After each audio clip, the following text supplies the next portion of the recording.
दोस्तों, बड़ी खबर निकलकर सामने आ रही है। गाजा को लेकर फिलिस्तीनियों का बड़ा सर्वे आया सामने। 70% से ज्यादा लोग हमास के हथियार डालने के खिलाफ, इजराइल पर भरोसा नहीं। लोगों के अंदर महमूद अब्बास के खिलाफ गुस्सा। जानेंगे पूरा मामला। अगली खबर में आपको बताएंगे, यमनी मुल्क की अस्मा अली ने अमेरिका में रचा इतिहास। मिसिसिपी राज्य की बनी पहली मुस्लिम महिला जज। सिलेक्ट होते ही हैरान हो गए अस्मा। और इसी के साथ आपको बताएंगे, IRGC का बड़ा ऐलान। वर्षों युद्ध चले तो भी आखिर तक मिसाइलें दागता रहेगा ईरान। तो बिना समय गंवाए बात करते हैं खबरों की। दोस्तों, फिलिस्तीनी centre for policy and survey research के एक नए सर्वे के मुताबिक 70% से ज्यादा फिलिस्तीनी लोग इस बात के सख्त खिलाफ है कि हमास इजराइल की पूरी वापसी से पहले अपने हथियार डाले।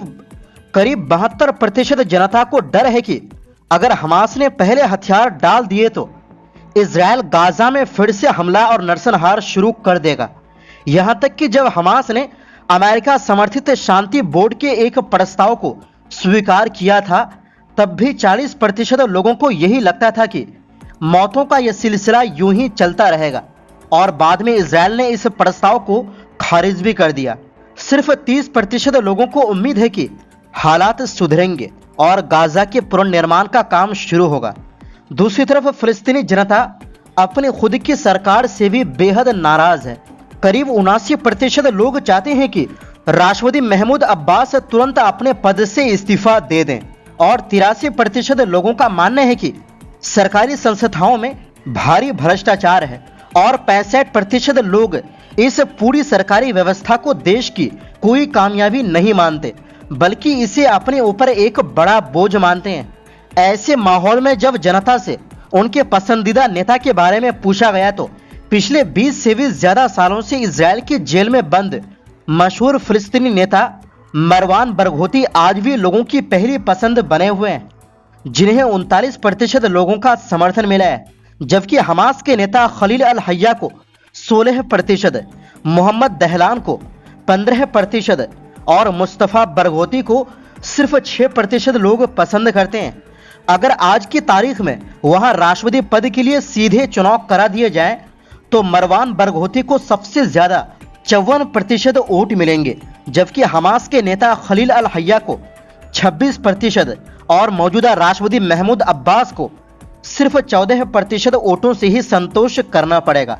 हालात इतने खराब है कि 76% फिलिस्तीनी खुद को और अपने परिवार को बिल्कुल असुरक्षित महसूस करते हैं।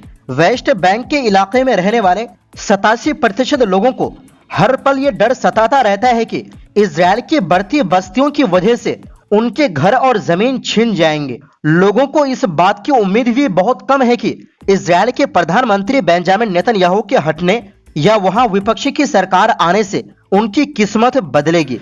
यानी हालात बदलना मुश्किल है। इस तमाम तबाही के बावजूद 43% लोगों का आज भी यही मानना है कि उनकी सबसे पहली प्राथमिकता 1967 की सीमाओं के आधार पर और पूर्वी यरूशलेम की राजधानी के साथ एक पूर्ण आजाद फिलिस्तीन देश का निर्माण होना ही चाहिए। वैसे आपके हिसाब से क्या हमास का हथियार डालना सही है या नहीं? अपनी राय कमेंट बॉक्स में जरूर दें। वहीं दूसरी ओर दोस्तों, सोचिए आप किसी इंटरव्यू या मीटिंग में जाएं जहां आपका सिलेक्शन होना हो, लेकिन आपको खुद पर भरोसा ना हो कि आज ही आपकी किस्मत चमकने वाली है। आप इतनी बेफिक्र हो कि उस नौकरी के लिए जो जरूरी यूनिफॉर्म या गाउन है यानी कोट है उसे घर पर ही छोड़ जाएं और अचानक मीटिंग खत्म होते ही आपसे कहा जाए बधाई हो, आप चुन ली गई है, जल्दी से अपना कोट पहनिए और शपथ लीजिए।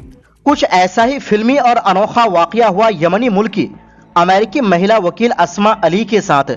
अस्मा जब मिसिसिपी राज्य की एक लोकल कोर्ट की मीटिंग में शामिल होने गई तो उन्हें दूर दूर तक अंदाजा नहीं था कि आज का दिन उनके जीवन का सबसे बड़ा दिन बनने वाला है। वो बिल्कुल नॉर्मल तरीके से वहां पहुंची थी। अपने साथ जज बनने वाला आधिकारिक गाउन यानी कोट भी नहीं ले गई थी, लेकिन जब मीटिंग खत्म हुई तो उनके नाम पर मुहर लग चुकी थी और वो जज बन चुकी थी। अधिकारियों ने जब उनसे शपथ लेने के लिए गाउन पहनने को कहा तो अस्मा ने मुस्कुराते हुए कहा, सर मैं तो गाउन लाना ही भूल गई। क्योंकि मुझे उम्मीद ही नहीं थी कि आज मैं सच में जज बन जाऊंगी। जैसे ही अस्मा अली के जज बनने की खबर बाहर आई, इंटरनेट और सोशल मीडिया पर बधाइयों का तांता लग गया। लोग इस खबर से बेहद खुश और उत्साहित थे। इसके पीछे दो बहुत बड़ी वजह हैं। अस्मा का परिवार असल में अरब देश के यमन के इब प्रांत से ताल्लुक रखता है। वो अमेरिका के मिसिसिपी राज्य के इतिहास में जज बनने वाली पहली यमनी अमेरिकी महिला बन गई है और पहली मुस्लिम महिला भी। इसके साथ ही वो इस राज्य में इस बड़े पद पर पहुंचने वाली पहली अरब अमेरिकी महिला भी है। अपनी इस कामयाबी पर अल जजीरा टीवी को दिए एक इंटरव्यू में अस्मा ने कहा, मुझे बिल्कुल अंदाजा नहीं था कि मेरे जज बनने पर दुनिया भर से लोग मुझे इतना प्यार और सपोर्ट देंगे। एक यमनी महिला के रूप में कोर्ट के इस ऊंचे मंच पर खड़े होना मेरे लिए बहुत गर्व की बात है, लेकिन मैं ये भी जानती हूँ कि अब मेरे कंधों पर एक बहुत बड़ी जिम्मेदारी आ गई है।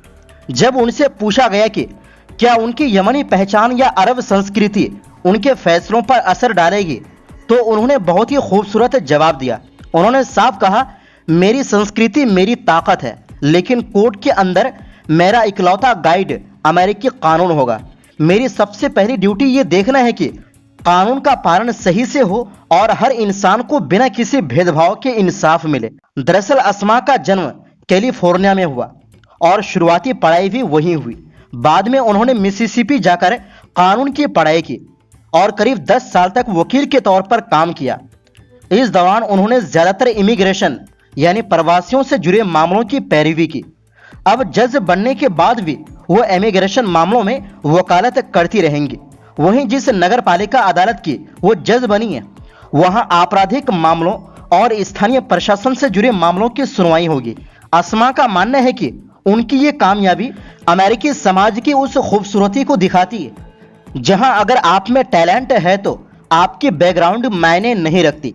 एक प्रवासी परिवार से आने के बावजूद उन्हें आगे बढ़ने के पूरे मौके मिले। वहीं दूसरी ओर दोस्तों, Islamic revolutionary guard core IRGC के प्रमुख कमांडर के एक वरिष्ठ सलाहकार ने कहा कि ईरान पर हाल में थोपा गया युद्ध ये दिखाता है कि अमेरिकी सेना उतनी मजबूत नहीं है जितना ईरान उसे पहले समझता था।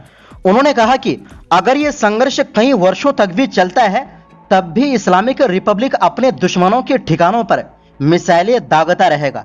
ईरान की अर्ध सरकारी फार्स न्यूज एजेंसी के मुताबिक अमेरिकी प्रसारक PBS को दिए एक इंटरव्यू में IRGC के एक प्रमुख कमांडर के वरिष्ठ सलाहकार मोहम्मद रजा नकदी ने कहा कि पिछले 5 महीनों में ईरान को अमेरिकी सेना की क्षमताओं की पहले से कहीं ज्यादा साफ तस्वीर मिली है।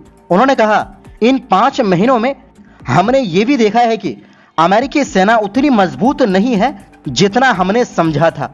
नकदी ने जोर देकर कहा कि ईरान ने यह युद्ध जीत लिया है।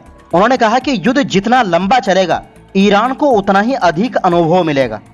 उन्होंने कहा, निश्चित रूप से जीत हमारी तरफ है, क्योंकि अमेरिका के 2 मुख्य उद्देश्यों को नाकाम कर दिया गया है, नेतृत्व को सत्ता से हटाना और ईरान को विभाजित करना। तो फिलहाल के लिए इस रिपोर्ट में बस इतना ही।